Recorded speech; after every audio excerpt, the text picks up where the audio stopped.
Wednesday morning I had an appointment downtown at All Saints Church, and it was around 10 o'clock or so, and as I was driving toward the downtown on my usual route, I came up across a couple of blockades, so I couldn't really go in the direction I wanted. I had to swing around, and as I was going around, I could look down some of the side streets toward the area of downtown, and I saw lights flashing, and I saw yellow police tape, and people standing, milling about. And it wasn't until later on that I had found out that a young man was shot and killed in downtown Windsor after an encounter with police officers. What struck me about that scene was the many people standing. Even I drove by very quickly, I could see them standing outside of the yellow tape and just staring at this scene. And I would imagine that as the day went on, passers-by probably stopped around that area, maybe even still do today, to look at that place where that incident took place and where loss of life, unfortunately, took place in our city. In a very real way, you and I just experienced that with our Lord. We are the ones today that stood by to watch and listen to and remember the story of this death. And we stood and we watched and we heard once again this year the Passion of Jesus according to Mark's Gospel. And I'm sure as the people that stood around downtown earlier this week were asking, maybe we're asking the same questions as we heard in this passage. What happened here? How did this happen? How did this man of peace and love and compassion meet with such violence? How did this healer become so broken? How did this man who preached to love your enemy become the enemy? Well, Mark's Gospel actually tells us there were a lot of things happening over the course of the time between when Jesus showed up in his triumphal entry and people welcomed him, as we did this morning. From that period until the time of his crucifixion, there were a few things going on. One of the things that happened was that Jesus put up a little bit of front against the government. His little parade that we just practiced today took place in Jerusalem, in the city where thousands and thousands of thousands were gathered for the Passover. And although it doesn't state it in the Gospel, we know that the tradition was that at the other end of the city there was another little parade going on, and it was the parade of Pilate and the Roman soldiers, who would do anything to make sure that there wasn't any rabble-rousers getting out of hand in the crowd. They were there with Pilate on his big war horse and Roman soldiers with spears and helmets and swords at their side, making sure that the people knew where the power was and who was in charge. Jesus' little scene on the other end of town was really Jesus mocking that power. Instead of a war horse, he was on a donkey. Instead of spears and swords, they waved palms. Instead of Hail Caesar, they yelled Hosanna. The Romans wouldn't have liked that. We know too, the next day, Jesus ends up in the temple, telling little parables about watch out for the scribes and the Pharisees. They take widows' offerings. They walk around boasting about themselves. They say prayers out loud so everybody knows that they're holier than everybody else. Beware of them. They will get their reward. And then we know Jesus' little scene about kicking over the tables and causing quite a fuss. The religious authorities would not have liked that. So between the government and the religion, Jesus upset a few folks. And that's why he ended up where he ended up. And that's why we're hearing that story once again this morning. And we, like the disciples were back in the day, were just kind of left to stand there and stare at it at Golgotha. Jesus' body on a cross, the end of their hope, and the end of their trust in God, their end of this new life that was promised when the Messiah comes. Death was right in front of them. And all they could do was look and be fixated on it. And we understand that because all of us in some way, shape, or form in our lives have had to stare at death. Yesterday I had to go to Chatham for a funeral of a family friend. We stood around the coffin of a gentleman who passed away at the age of 93, and we talked about his life, but we also stood there and stood at death with a grieving family.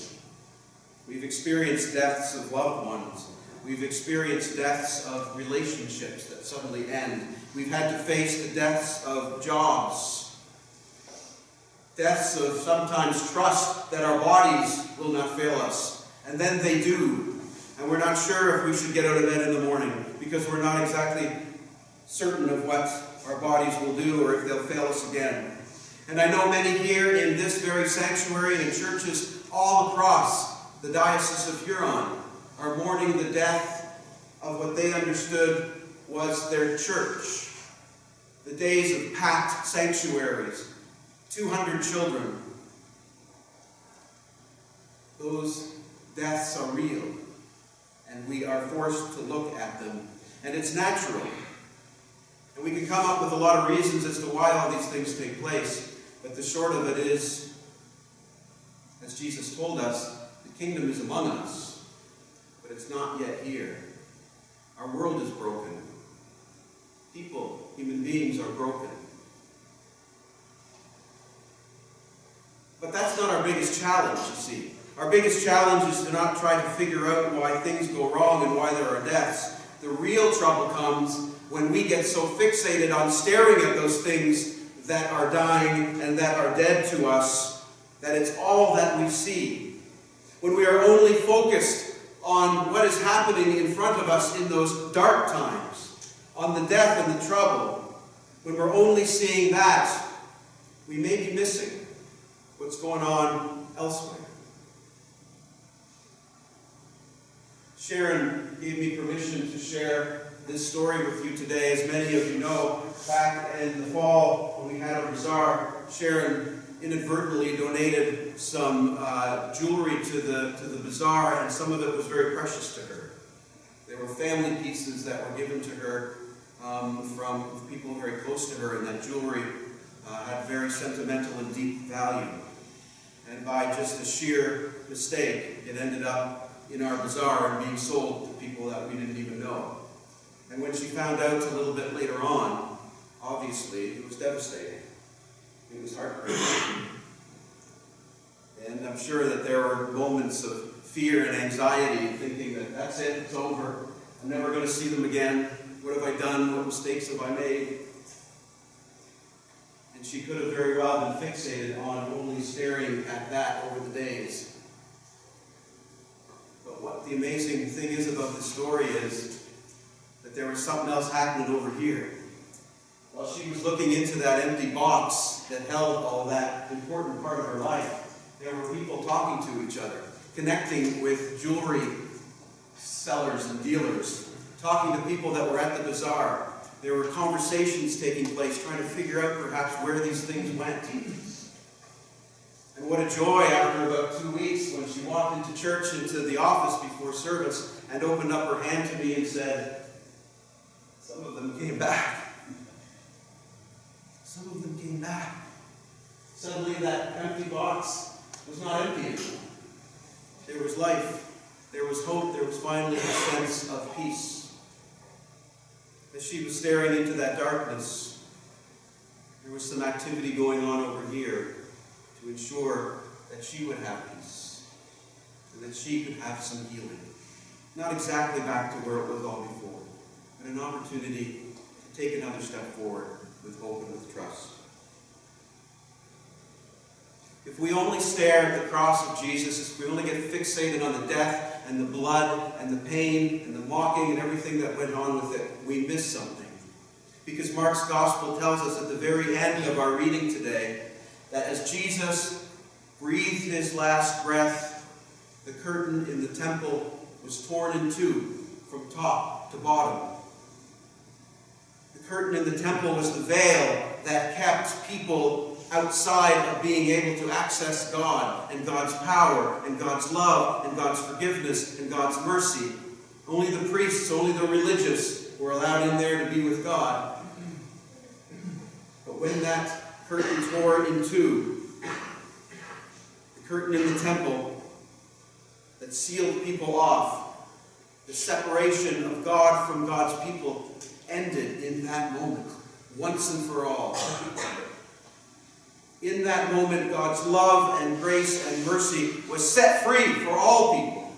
God's love can now go anywhere to reach anyone, even those who are different from us, even those who don't deserve it, even those who don't believe, the broken, the hurting, the lost, the angry, the sick, the addicts, the doubters. If we just kept staring at the cross, we would miss what God was doing over here. Death is real. It can't be ignored. It's part of your life and it's part of my life. Your deaths are real. You need to acknowledge them, look at them, come across them as you will through the course of your journey. But the good news today is that those deaths no longer have power over you. Today, we are invited to see what God has accomplished in the death of Jesus so many years ago, which is freedom from the power that death has over us. No more do we need to fixate ourselves on the deaths in our lives until they overwhelm us and isolate us and cause us to become bitter and angry and take us out of community, which is so important. It's often been said that Judas's biggest sin was not betraying Jesus. Judas's biggest sin was removing himself from the community. That's what killed him. When deaths come in your life, our gospel reminds us today that God is working. God is doing things outside of what we're staring at to ensure that His love and grace and mercy and compassion and healing and opportunities for new life will be given to us. That's the good news of this day. And it's been given to you and to me and everyone outside of these doors. We have been today, my friends, invited into true Christian trust and hope, knowing that God is at work in our broken world, healing and creating new life, and loving us more than we could ask or imagine. We start today, this Holy Week, by looking at the death of Jesus and looking at suffering, but we are not to fixate ourselves on it. We are to see it and then turn, as Jesus says, turn, so that we can walk a new road, a new path that will lead us to next Sunday. Because the good news for the world is that God is preparing something new again. And it comes to us next Sunday at Easter. And it will be new, and it will be glorious, and it will give life, and it will change this world through you, through me, through this congregation, and through all the Christians who will walk into this place next week and celebrate that new life. The world is about to change because God is changing it in its brokenness. That's the good news. That's our trust. That's our hope. I invite you to walk that journey with me this week here at St. James so that we can enter into it together next Sunday morning. Thanks be to God. Amen.